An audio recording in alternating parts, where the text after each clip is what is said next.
So I just saw this article from Huffington Post, and it is entitled "This Old Episode of MTV Cribs Makes Us Miss Goofy Beyonce," and the tagline is "Before she put up her personal partition."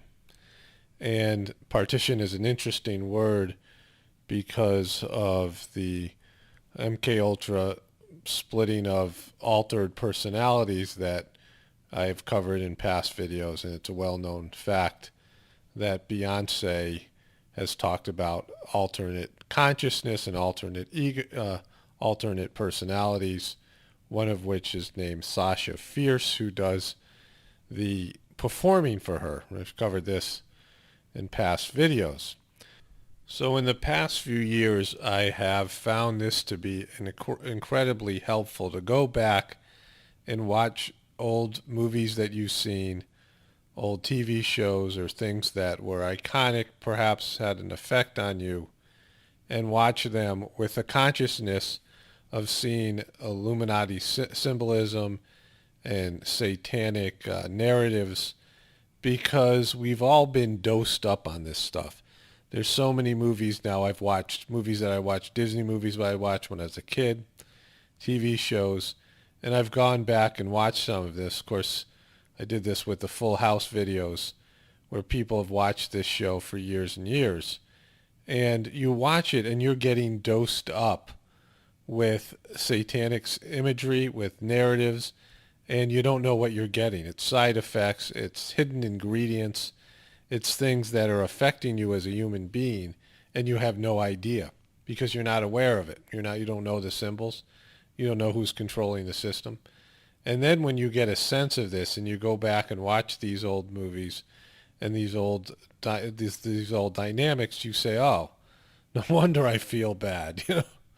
Your psyche, your personality, and your ego, and you have no idea. And so you've been receiving this garbage for years and years and years, and it's good to go back and see what you received. Now, recently, I watched the Matrix movies with my kids, and they were a lot better than I remembered them, and they're just loaded with symbology. And there's a couple of things here, and this actually ties into this video as well, because the actor Keanu Reeves actually plays a role in this Beyonce thing that I'm going to get to in just a second. And that is that there are two types of movies here. There are movies where the director and producers are trying to warn the masses of the Illuminati symbolism, the hidden secret societies, and the fact that your leaders are devil worshippers and praying to demons and these types of things. And then there are the movies where they're trying to hurt you and give you this information without you consciously being aware of it, and drag you down in your subconscious mind and saturate your inner world with all of this satanic evil. So here's this MTV episode of the show Cribs. And now if you remember this show, it used to be they go to a celebrity's house, which they called them their crib. MTV trying to be cool. And we know that MTV has been just indoctrinated with this type of imagery. There's just lots of satanic worship with MTV. And so you go into this house, and Destiny's Child. Now, I missed the whole Destiny's Child thing. I was aware of them, but I just wasn't following that type of music, any type of pop culture music at that period of my life. So I missed this whole sort of Beyonce phenomenon. But Destiny Child opens the door, and they live in a shared home with Beyonce's parents, and I've covered their parents in past videos, and I think that's important. And so these two other girls, I believe Kelly Rowland's one and Michelle Williams is the other, and they bring you through the house. And they show a picture, and it's loaded with stars, Britney Spears, NSYNC, all of these late 80s, 90s figures. And they're going to an MTV Music Award, and they're all having a party at something that appears to be possibly the iris of an Illuminati eye, and it's unclear. But you have all of these celebrities, these music people, and they have the MTV TV heads and all that, because MTV has just always been evil. And you can say that's an iris of an eye, but it's not conclusive. And then they show a painting. It's the only piece of artwork I think they show. And it appears to be another eye there. There appears to be what looks like an eye in the center. It's not totally conclusive. And then there is the Freemasonic compass, which appears to be a Freemasonic compass. As is above, so is so below. And then on the left, you see a fish that could be considered a Christian fish off to the side, like, these people that pose as Christians, but in the center of their existence is devil worship. But again, it's a little bit of a reach. It's an abstract painting. You couldn't really make a video on that, but there's plenty more here. So then they go around the house and eventually end up in Beyonce's room. And she's got a bedspread, and she says this: "I got my bedspread custom made," and it later says it was made by her mother. And clearly, you can see that she is sleeping with her head at the capstone of the pyramid. And it's a pyramid that she has made. So this is way back, I don't know, when she first was starting her career. She's got royalty, of course. We know her now as Queen Bee, and she is the queen of Babylon, and so this sort of satanic worship. And she has the pyramid, and it gets worse from there. There's pyramids everywhere on her bed, these floating capstones, and again, all designed and made by her mother. And this is where she's sleeping. And not only is it a pyramid, but it's made up of smaller pyramids. It brings me around to the recent video I made about Hillary Clinton. Of course, Hillary Clinton is being supported by Beyonce. And this ad where Hillary Clinton has these pyramids made out of people. And so from there she goes over and she shows that her dresser is shaped like a genie's bottle, and she does the genie in the bottle dance. So again, this idea of jinn. Her lamp again looks like a pyramid. It's a theme throughout her room. Of course, this is exactly the kind of imagery you would see in somebody that is going to be the queen of the darkness. And then Kelly Rowland drops this bombshell, and she says, "This is the same bed from the movie The Devil's Advocate." Now, what's important here, and when she says this, Beyonce says Devil's Advocate with her, so they harmonize Devil's Advocate. Now, I never saw this movie. It stars Keanu Reeves as the devil's son and his lawyer, and it is also with Al Pacino as the devil. And I looked through the movie, and I could not find a bed anywhere. The only thing that would resemble a bed was an altar where a lot of the devil worshiping and sacrifice part of the movie take place. It's not a good area. And so this is where Beyonce is sleeping. The movie is just filled. This is a really horrific movie. I just watched bits and pieces of it and just scanned through it, and it's just filled with all of this stuff that we talk about here, all of these things, these images that they've been pushing out there for people. And why would they make such a movie? And then why would anybody want to sleep on the bed that is connected to the devil with an Illuminati pyramid bedspread? Now, there are a few things here. There's a lot of interpretation here, because this end scene that takes place in this altar, which is like the only bed in the whole movie, literally the only bed in the whole movie, is this altar. And on this altar, Keanu Reeves, the son of the devil, is supposed to create the Antichrist with his sister. So this is how the movie ends.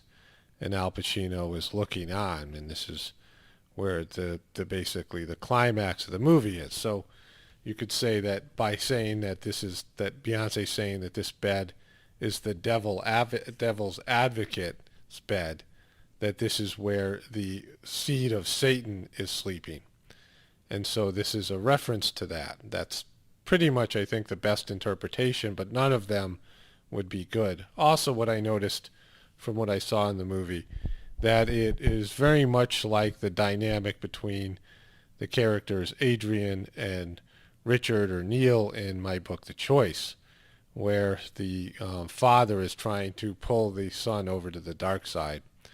And so I found that to be interesting because I'd never seen this movie before, but that dynamic takes place there as well.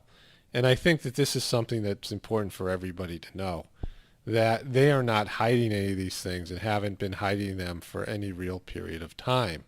There has been a concerted effort to insert in your psyche and your children's psyche and your parents' psyche for years and years and years since they started making television, all of these types of imagery, all of this type of morality, because the immorality that goes with these movies and the way that they're just love is just downplayed and relationships are downplayed and the family is destroyed and corrupted, and this is how evil works, and they want to get this message over and over again.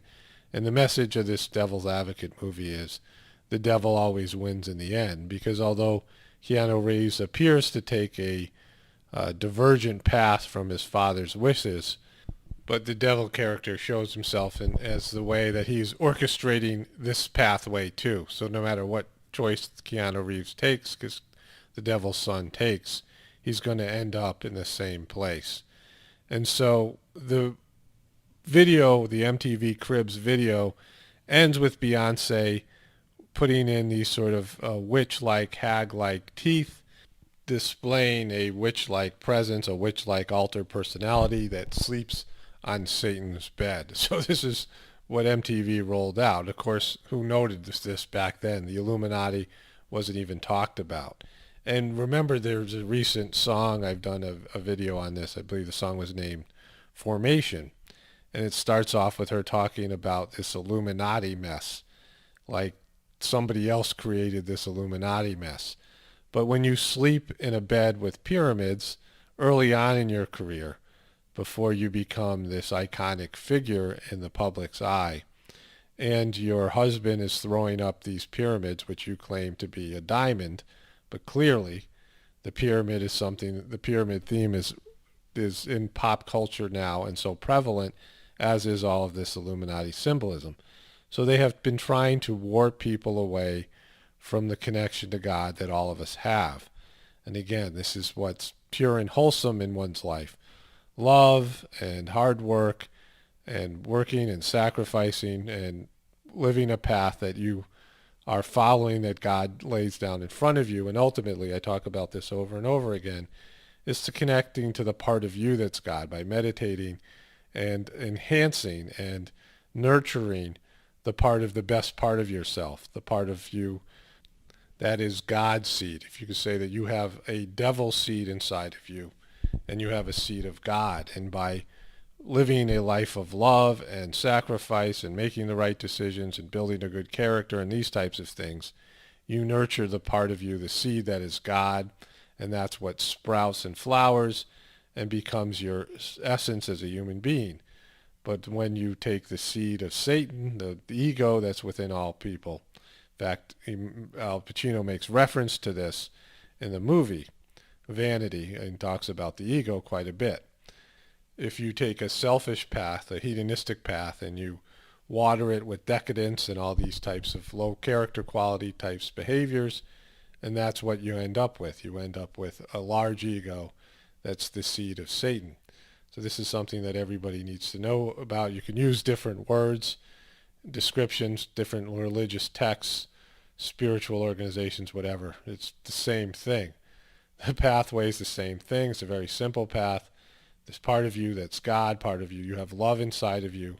You cultivate that love. You work on cleaning out your heart and having a good heart, a nurturing heart, and you will eventually become a more spiritual and godly person. You continue along that path, and the world becomes a better place. If you nurture the ego and these sorts of things, which we see over and over again in our modern day culture, you get the kind of hell on earth that we've now created. So it's something for us to be aware of. It's something that we have to change our orientation towards life, something for us all to think about. And everybody have a blessed day.